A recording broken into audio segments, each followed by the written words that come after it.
ese-Philippines angisazi kodwa uzobe ayisesikhumbuza udaba ngoluthinta umntwana okade yofundela ke iziqu zobudokotela kulelo zwe lelo seqedile sekulindele ukuthi graduate nani kodwa kuningi umama ulindiwe umyeni uzokwazi ukuthi ke asichazele. Okay, mama Umyeni asibingelele kulobu buhlungu omngaka sikwabukele kuKhoze Ekseni. Ngiyangibingelela Sigcomeza Nombrozo. Sibonile video. Sibonile video mama man einkundleni zokuxhumana ukhala ngosizo. Sinikeze isithombe kwenzekeni ngomntwana ese-airport elungela ukubuya ekhaya. Yes. Umntwana uhambe ayofunda eFilipino.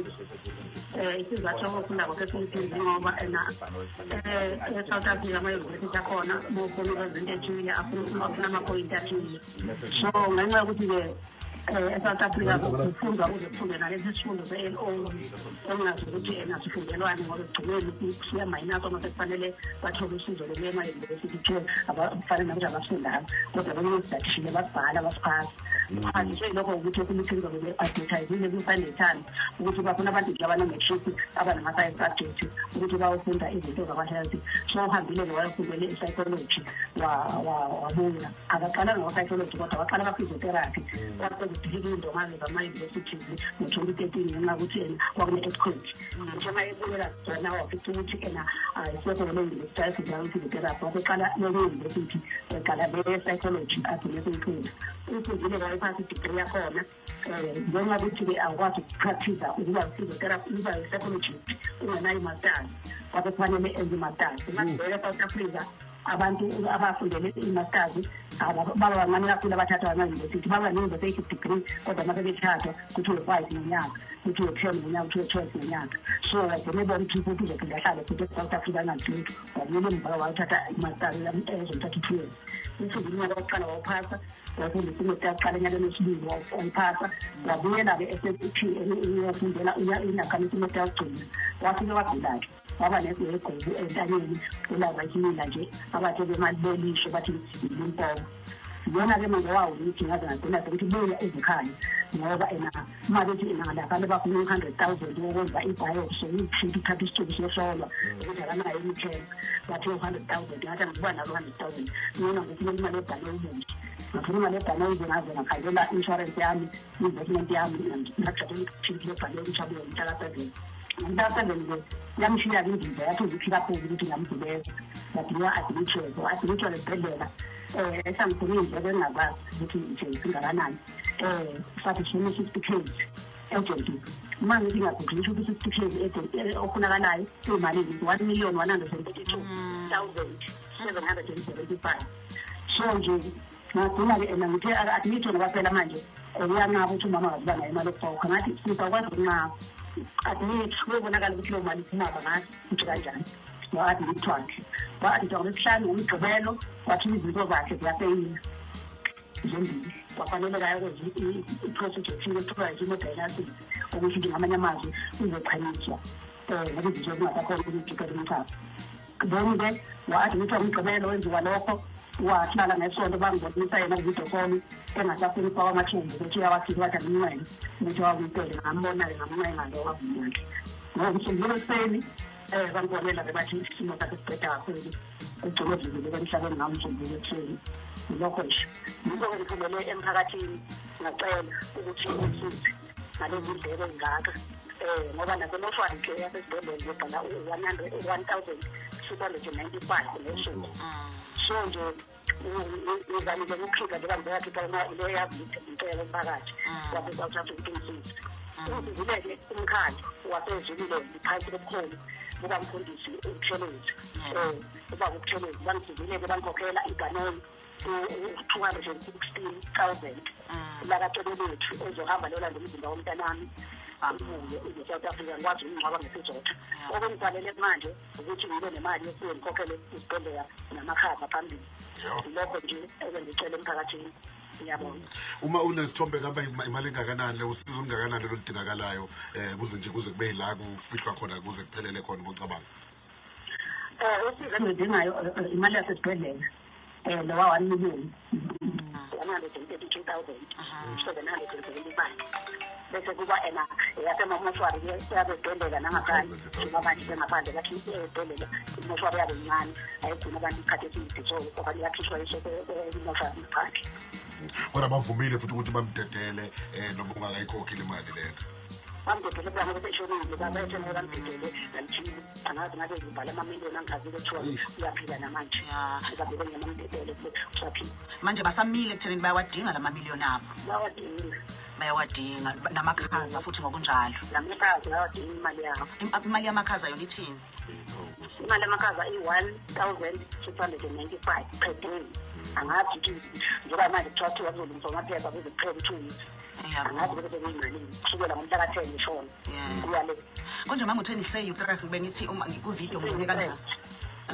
okay igama lomntwana konje ubani ma ngebhuku ntobeko mini hayi saxolisa ngiyafisa nje ukunyisa emphakathini khona abadedelile abathi khona indlela into evela ukuthi singakwana ngoma sengibafethi ikana ngoma sekhaya lethu ekhulu la umama sengingawele khona ngomanje la ebrasi ngithela umuzi mina njengobundini nomntanami sosobabili usho umntwana khona boyeka Wow, bakethi mama.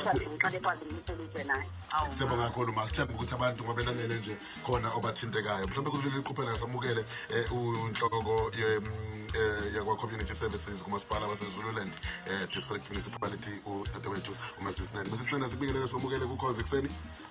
Ngiyambingelela ukhoze nginabalali bonke umsakazi.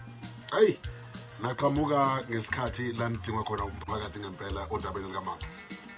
Yebo.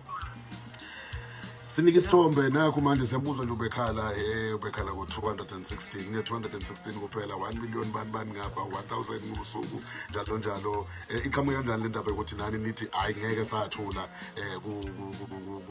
kunesimo esinjengalesi singabantu nathi siyasukuma siyalekelela la kusho singakwazi ukulekelela khona Yebo msakazi ngiyabonga ngoba sebeshilo ngu-Dr. Khabo nene mamdlalose u-HOD waka-Community Services eZululand District Municipality ngaphansi kukameya u-Honorable Thula Size ebuthilini. Ebusuku on Sunday sabona ivideo kamama i-viral ekhala ngokuthi ngakhe ngakhoni ukubuyisa ingane eSouth Africa from Philippines.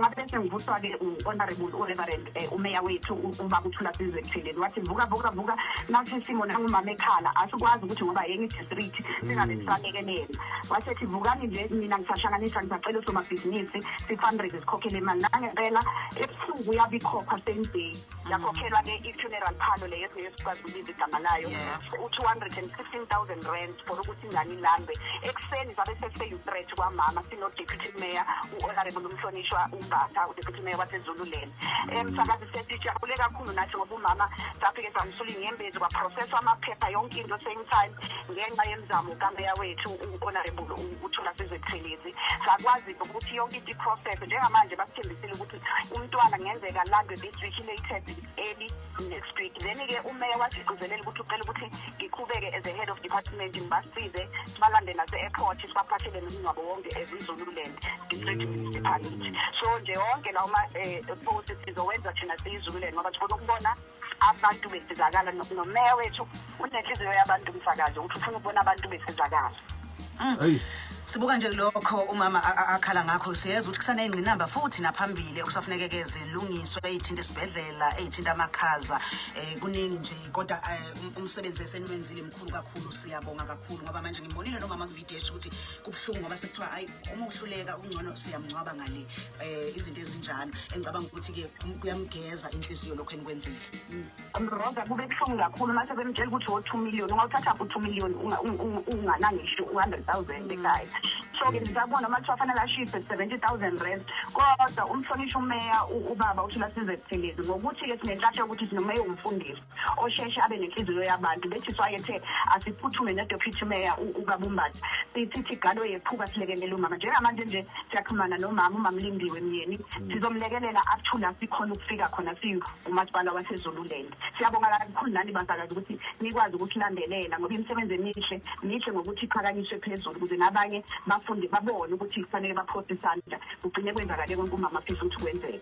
Okay, well isenawe mama umyeni ngifisa sicacise le ngoba kunembiko yala kuthiwa kwabonakala futhi enye ye statement akazi bangayibiza nge-statement noma ukukhuluma kwakho lapho kade ubonga khona umnyango kahulumeni wesifundazwe saKwaZulu-Natal ukuthi bayakusiza bekulethele umntwana ngala kuyisimo esikhona leso noma khona ulusizo abasiza ngalo futhi nabo because ngiyabuka but if we still have another million ngeke sibe nabantu ababili abakhokhela ibhanoyi selvele likhokhele uma ukuthi iZululand district ithi yalikhokhela.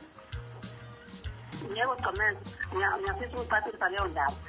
Sifike emini la bafika abasezuleni. Kwase kufika ababili abaqhamuka kaPrima abezini uzobona umndeni uzokhalela umndeni. So bafike vele abasezuleni sebelenza indaba yebhanoyi sebekhokhela 216,000. So bona bezokhalela umndeni bezobona ukuthi yini abangayenza. Bafike basho ukuthi bazoqala indleko zokucinga bonke. Baphumile ke nakuwela laphandle bathatha ividiyo yami bangidriver ukuthi angisho phela ukuthi ngithini nokuthi bazongisiza ukuze babuyisele impendulo emuva e-ofisini ukuthi bafikile kwamanzi basikhalela basitshela ukuthi bazothola umngcwabo futhi nabo. Okay. Angenze kanjena-ke mama u-HOD ngineshow yokuthi uqeda ukuthi njengamanje dokotela nizowuthwala umngcwabo nina. Siqineze sizothwala umngcwabo ngoba sithe mase sikwazi ukukhokhela ibhanoyi asiqedele nje konke simlande ngisho e-airport. Siyabonga ukuthi office kaPrima likhona lazokhalela umama kuhla kubi lokho kodwa kuhle siyabonga ukuthi mama babe neqiniso futhi asho ukuthi cha ngisize umasipala waseZululand ngaphansi kaMeya uHonorable uReverend Buthengezi ukuze kwazeke nasezweni kungaphambani inkulumo cha.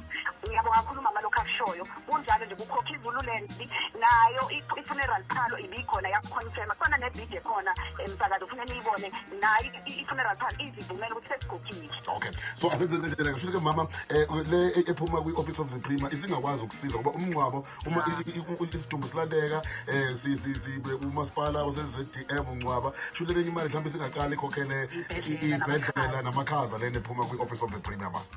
Ngicabanga kanjalo ngicabanga nomrozo ukuthi bangalekelela kakhulu ke manje ukuyokhokhela le thina ngoba konke okwala sizokwenza. Hayi siyabonga kakhulu ngoba phela sidinga usizo ngandlela zonke. I'm sure ukuthi kodwa nakhona kwi-office of the Prima bazokwazi ukusithinta-ke basicacisele ukuthi kupho sekungenzeka njengamanje ngoba nakho sengathi umasipala waseZululand ngokusho kadokotela ebasho Unene uzokwazi ukukhava konke lokho futhi-ke ngapha akuveleke kube sesithatha siyise ngapha.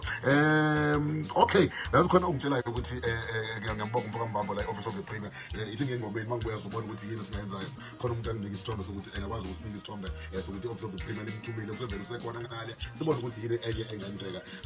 Siqale HOD siyabonga kakhulu usibongelela kumkhandlu wonke waseZululand ngokukhulu elisenzele khona ukusiza umndeni. Ngiyabonga kakhulu Siqineze nomroza nomphakathi wonke nabalaleli ngizodlulisa kumeya wethu babushenge. Sibonge ne-office kaPrima lokho eliyokufaka lilekelele. Siyobonga kakhulu ngoba nathi uhulumeni omncane bona bahulumeni omkhulu sefane balekelele lokukhulu kwamamiliyoni. Siyabonga kakhulu. Thank you sabakwa mama siyabonga kakhulu ukuthi nje ukhale ungathuli kuthiwa engakhali ifelebele kweni ngizosiyama manje ukuthi ngibona ubani ngizomthola ku-office of the Prima sibona ukuthi ngagcina kungakanani ukutholakele nakubo sibona ukuthi hey kuyenzeka limlingi uNkulunkulu emuhle kugcine kuphelele yonke lento. Okay, mama ke udadewethu uLindiwe angisamthola efonini. Siyabonga kakhulu. Brother, zinjalo ke.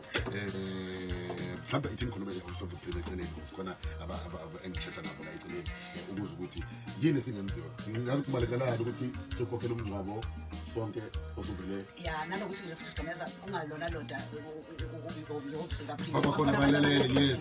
Ngoba akusho ukuthi sizofaka leli million sonke kodwa lokho esingakufaka lokho umbatha amanye 500,000 engawufaka wenza something a million 20,000 10,000 5,000 kanjalo kukhona kodwa okungagcina kwenzekile ngoba manje kwesikhathi simbuka uhulumeni simbuka emehlweni naye iqiniso lethu umnotho siyawubona unjani.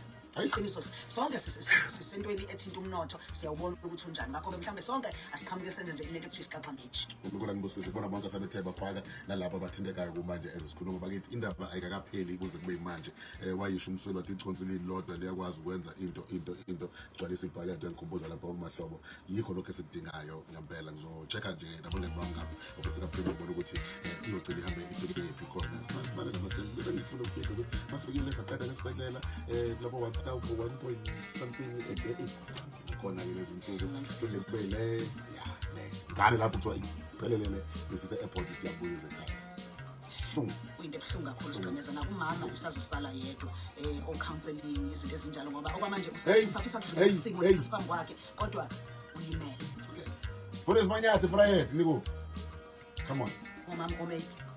Come on. Yabona manje sesidinga labo somabhizinisi bethu ngempela insizwa ney'ntokazi uNkulunkulu ayibusisile. Asisukume nasingabuki uhulumeni nomasipala kuphela la idinga thina. Uyazi